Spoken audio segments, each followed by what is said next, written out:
केंद्र सरकार की महत्वाकांक्षी आयुष्मान भारत योजना झारखंड में बंद है। रुपए का भुगतान नहीं होने से अस्पतालों ने इलाज बंद कर दिया है।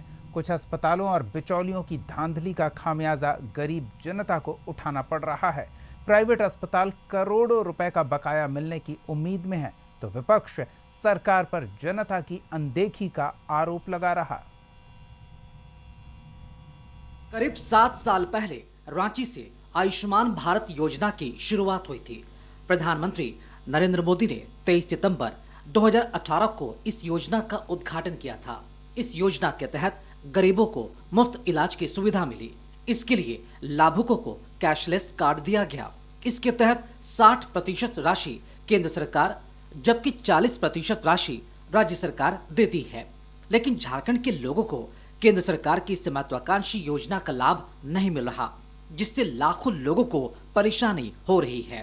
दरअसल झारखंड में इस योजना का नाम बदलकर आयुष्मान भारत मुख्यमंत्री जन आरोग्य योजना कर दिया गया है। बीजेपी नेता बाबूलाल मरांडी का आरोप है कि भारत सरकार की गाइडलाइन के मुताबिक 10 बेड के अस्पताल को भी इस योजना से जोड़ा जा सकता है, लेकिन झारखंड सरकार ने इसमें कटौती की कोशिश की। पहले 750 अस्पतालों को योजना से जोड़ा गया, लेकिन उनमें से 538 अस्पतालों को रुपए नहीं दिए जा रहे हैं।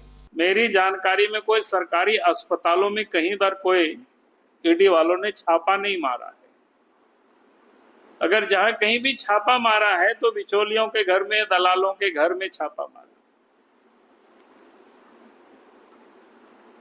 तो फिर अगर वहां से ईडी ले गया तो फिर वहां फाइल क्या कर रहा था? दलाल के घर में, ईडी के घर में या कर्मचारी के घर में भी फाइल क्या काम कर रहा था? फाइल तो ऑफिसों में होता है। इसका मतलब ये गड़बड़ी हुआ। अगर मंत्री जी का कहना ये सत्य है तो मैं कहूंगा कि मंत्री जी को पहले उन लोगों के ऊपर एफआईआर लॉन्च करनी चाहिए जिन लोगों ने ऑफिस की फाइल को अपने घरों में और दराज में रखा था। आयुष्मान भारत योजना के तहत झारखंड के प्राइवेट अस्पतालों में हुए इलाज की करीब 140 करोड़ रुपए की राशि बकाया है। निजी अस्पतालों के प्रतिनिधियों, आईएमए की झारखंड इकाई और हॉस्पिटल बोर्ड ऑफ इंडिया की झारखंड इकाई का कहना है कि रुपए नहीं मिलने से काफी परेशानी हो रही है। अगर जल्द समस्या का हल नहीं निकला तो आयुष्मान भारत मुख्यमंत्री जन आरोग्य योजना के तहत मरीजों का इलाज बंद हो जाएगा। लगता है सरकार को ये लग रहा है कि ये लोग सीरियसली नहीं बोल रहे, मजाक कर रहे हैं। बड़े बड़े अस्पताल है, कहीं ना कहीं से पैसा लेके चला लेंगे। सरकार के दिमाग में यह हम चाहते हैं कि सरकार सीरियस हो जाए, कल से पेमेंट होना शुरू हो जाए। सरकार को इसकी सीरियसनेस भांपनी जरूरी है कि आज हम लोग मजबूर हैं, काम नहीं कर पा रहे। अगर सरकार सीरियस हो जाए, गारंटी से कल से पेमेंट शुरू हो जाए। दरअसल देश के कई राज्यों के साथ झारखंड में आयुष्मान भारत योजना में घोटाले का खुलासा हुआ था। संसद में पेश सीएजी रिपोर्ट के मुताबिक मृत व्यक्तियों के नाम पर इलाज दिखाकर फर्जी दावों और रुपयों की हेराफेरी का खुलासा हुआ था। इसके बाद ईडी ने झारखंड में कई जगहों पर छापेमारी की थी। स्वास्थ्य मंत्री का कहना है कि जो अस्पताल जांच के दायरे में नहीं है, उनका पेमेंट जल्द कराने की कोशिश की जाएगी। ईडी की जांच चल रही है। ईडी ने सारा फाइल ले लिया है। जितना भी पेंडिंग फाइल है हमारे पास, बकाया का जो फाइल है, उनको लगता है कि इसमें गड़बड़ी हुआ है, इसकी जांच होनी चाहिए। तो हमसे फाइल मांगा, हमने फाइल दिया, हमने बोला आपने जांच कर लो भाई। हेल्थ में भी अगर आपको कहिए कि नहीं गड़बड़ी हुआ है तो आप जांच कर लीजिए। और जो फाइल जांच में है, ठीक है, नो डाउट, आप अपना काम करो।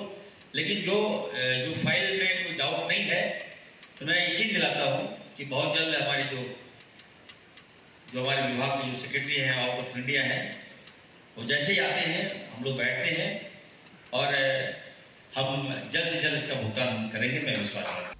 कुछ अस्पतालों, थर्ड पार्टी एडमिनिस्ट्रेटर, झारखंड आरोग्य सोसाइटी और संबंध फर्मों के पूर्व अधिकारियों की कारस्तानी का खामियाजा गरीबों को भुगतना पड़ रहा है। सिंडिकेट ऐसा है जिसने फर्जी दावे किए और सरकारी खजाने से निकली राशि का बंदर बाट किया। भारत सरकार स्वास्थ्य बीमा योजना के तहत गरीबों को 5 लाख मुफ्त इलाज की घोषणा की थी। उसका एक कार्ड बना था, लेकिन अब झारखंड में उस कार्ड पर ग्रहण लगने वाला है, क्योंकि एक ओर जहां ईडी जांच कर रही है, दूसरी ओर डॉक्टर निजी अस्पताल के डॉक्टर के द्वारा यह कहा गया कि जब आयुष्मान कार्ड का योजना का मत का पैसा नहीं मिल रहा है तो हम उस कार्ड से इलाज नहीं करेंगे। आखिर इसमें जो दोषी हैं उस पर तो कार्रवाई की जाएगी, लेकिन आखिर यह दोष किसी और का, उसका सजा कोई और भुगत रहा है। अब देखना होगा कि इस जांच के नाम पर कब तक गरीबों को इलाज से वंचित रखा जाता है। अब आने वाले समय में का अपील जिस तरह से स्वास्थ्य मंत्री के द्वारा किया गया है कि इसमें जल्द ही ईडी के जांच के बाद हम भुगतान करेंगे, आप लोग इलाज करें। अब जांच के नाम पर कब तक गरीब लोग इलाज से वंचित रहते हैं। अपने सहयोगी सुनील स्वांसी के साथ संतोष कुमार, कशिश न्यूज, रांची।